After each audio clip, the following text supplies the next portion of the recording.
हाँ, तो बच्चों एक चीज मुझे बताइए, सबसे पहले आप साइकिल चलाना सीखेंगे या डायरेक्ट मोटरसाइकिल चलाना सीखेंगे?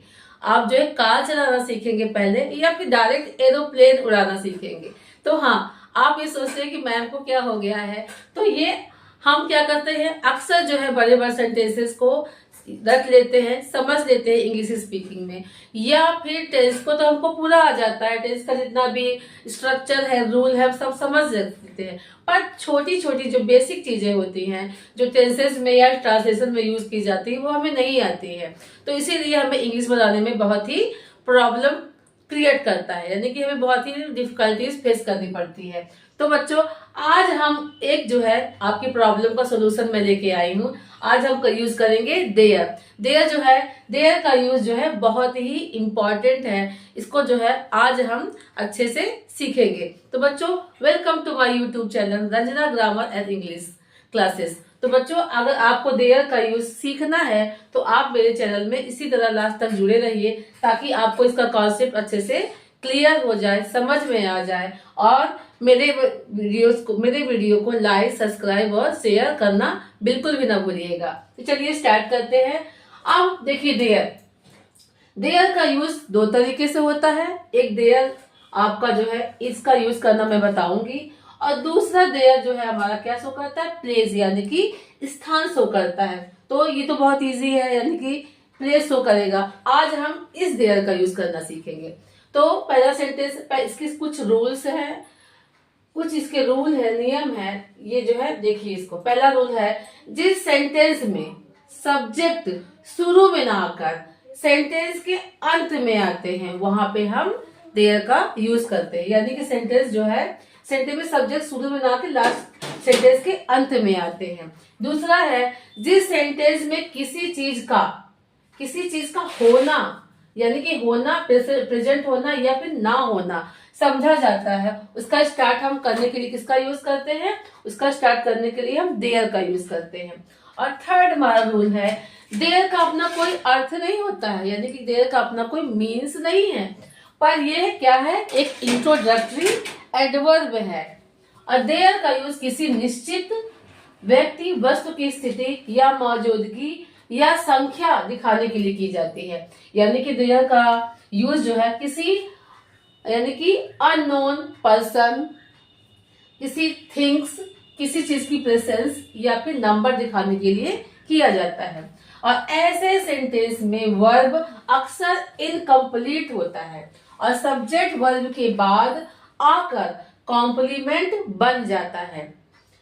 यानी कि सेंटेंस में वर्ब जो है अक्सर, वर्ब जो है कंप्लीट नहीं होता, वो इनकम्प्लीट होता है, और सब्जेक्ट वर्ब के बाद आकर क्या हो जाता है, उसका कॉम्प्लीमेंट बन जाता है, यानी कि उसका पूरक बन जाता है। तो देखते हैं देयर का structure. There plus is, are, was, were plus subject plus other word. तो बच्चों, ये हो गया हमारा रूल। अब सीखेंगे हम कि इनका रूल का हम यूज कैसे करते हैं। देखते हैं एग्जाम्पल्स के थ्रू हम समझेंगे कि देयर का यूज कैसे होता है। देखिए, मेरे जेब में 5 रुपए का नोट है। तो पहले देखिए, मेरे जेब में 5 रुपए का नोट है। मैंने बताया था पहला रूल हमारा क्या था, किसी चीज का होना या फिर ना होना। यानी ये बता रहा कि मेरे जेब में 5 रुपए का नोट है, यानी कि होना भी सो रहा है, कर रहा है, साथ में क्या, नंबर भी शो कर रहा है, यानी कि कितने रुपए है, 5 रुपए है। तो इससे आप गेस लगा सकते हैं कि यहाँ पे हम देयर का यूज करेंगे। तो क्या हो जाएगा, there is 5 rupee note in my pocket. दूसरा सेंटेंस देखिए, इस टोकरी में फल है। तो देखिए, इसमें भी किसी चीज का होना या होना ना होना प्रकट हो रहा है, यानी कि इस टोकरी में क्या है, फल है। तो वैसे भी एक सेंटेंस को कंप्लीट करने के लिए मैंने कहा, ये क्या, देयर हमारा सेंटेंस जो एज ए कॉम्प्लीमेंट्री यूज होता है, यानी किसी भी सेंटेंस को कंप्लीट करने के लिए हमारा सबसे पहले हमारा सब्जेक्ट होना जरूरी है, उसके बाद वर्ब होना चाहिए, एंड देन ऑब्जेक्ट। अगर इन तीनों चीज में कोई चीज मिसिंग है तो वो सेंटेंस क्या होता है, इनकम्प्लीट होता है, और वहां पे हम देयर का यूज एज ए कॉम्प्लीमेंट्री करते हैं। जैसा है, इस टोकरी में फल है, इसमें भी क्या है, किसी चीज यानी कि किसी चीज का होना या होना मालूम हो रहा है, यानी क्या है, इस टोकरी में क्या है, फल है, यानी कि फल का होना मतलब मालूम हो रहा है। तो यहाँ पे क्या करेंगे, देयर, देयर का यूज करेंगे। तो क्या होगा, there are fruits in this basket. इस कक्षा में एक बार एक राजा था। देखिए, किसी भी सेंटेंस को कंप्लीट करने के लिए क्या होता है, हमने बताया कि सब्जेक्ट होना चाहिए, वर्ब और ऑब्जेक्ट। इसमें भी क्या है, क्या है, राजा क्या है, सब्जेक्ट तो है, पर इसमें ऑब्जेक्ट और आपका वर्ब जो है इन मतलब मिसिंग दिख रहा है। तो क्या है, ये सेंटेंस क्या है, इनकम्प्लीट। जहां जिसमें सेंटेंस में इनकम्प्लीट होता है वहां पे हम एज ए कॉम्प्लीमेंट हम देयर का यूज करते हैं। तो क्या आएगा, देयर देयर का यूज आएगा, पर एक बार के लिए हम क्या किसका यूज करेंगे, once upon a time. Once upon a time there was a king. इस कक्षा में 40 विद्यार्थी हैं। अगेन क्या आपका शो कर रहा है, नंबर, और नंबर और साथ में क्या हो रहा है, किसी विद्यार्थियों का होना या ना होना प्रकट कर रहा है। तो आप समझ जाएंगे यहाँ पे हम देयर का यूज करना है। तो क्या हो जाएगा, देयर से स्टार्ट होगा यहाँ पे, देयर आर 40 स्टूडेंट्स इस कक्षा में, इन दिस क्लास। अब देखिए, क्या इस कक्षा में कोई लड़का है। अगेन जहां पे कोई होता है ना, जहां पे कोई है, एक बार है, ये सारे सेंटेंसेस में देयर का यूज होता है। कोई एक लड़का, यानी लड़के का होना या ना होना प्रकट कर रहा है। क्या इस कक्षा में कोई लड़का नहीं था, यानी कि ना होना प्रकट कर रहा है। तो यहाँ पे भी हम एज ए कॉम्प्लीमेंट हम देयर का यूज करेंगे। तो क्या हो जाएगा, पहले सेंटेंस कैसा है, हमारा इंट्रोगेटिव है, किसमें क्या लगा हुआ है, कोई लड़का नहीं था। Was there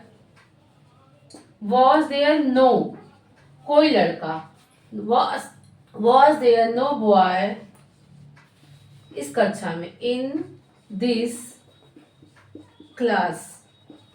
was there no boy in this class. क्या टोकरी में फल थे। अगेन इसमें क्या है, टोकरी में फल थे। पहला क्या है, कोई चीज टोकरी में फल का होना दिखा रहा है, क्या थे मतलब होना दिखा रहा है। साथ में ये सेंटेंस क्या है, इनकम्प्लीट। इसमें भी मैंने कहा ना, एज ए कॉम्प्लीमेंट हम देयर का यूज करते हैं। अगर सब्जेक्ट वर्ब ऑब्जेक्ट में कोई चीज मिसिंग है तो एज ए कॉम्प्लीमेंट हम वहां पे देयर का यूज करेंगे। तो क्या यहाँ पे आएगा, वॉट। देखिए आपका इंट्रोगेटिव सेंटेंस है, वो क्या लगा हुआ है, तो ये क्या है, पास्ट। तो इसमें क्या लगाएंगे हम, वॉज देयर फल थे। वॉज देयर फल थे अगर थे कर देंगे तो यहाँ पे वर आ जाएगा,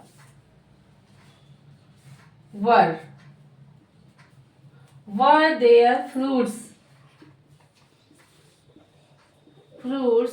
इन दी बास्केट।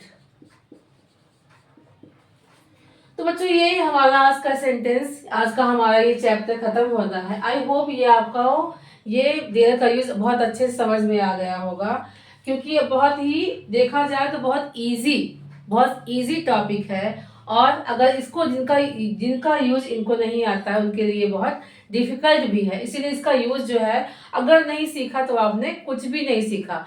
तो आई होप ये आपको वीडियो मेरा पसंद आया होगा। अगर आपको वीडियो मेरा अच्छा लगा होगा तो प्लीज़ मेरे चैनल को लाइक, सब्सक्राइब और शेयर जरूर कीजिएगा, ताकि हमको ऐसे ही मोटिवेशन मिलते रहे और हम छोटी छोटी चीज़ों का जो डेली बेस में यूज़ होता है उनका जो है यूज़ किस प्रकार किया जाता है हम आपको बताते रहें। तो मिलेंगे इसी तरह एक इंटरेस्टिंग वीडियो लेकर मैं अगले पार्ट में आपसे मिलूंगी। Till then bye bye.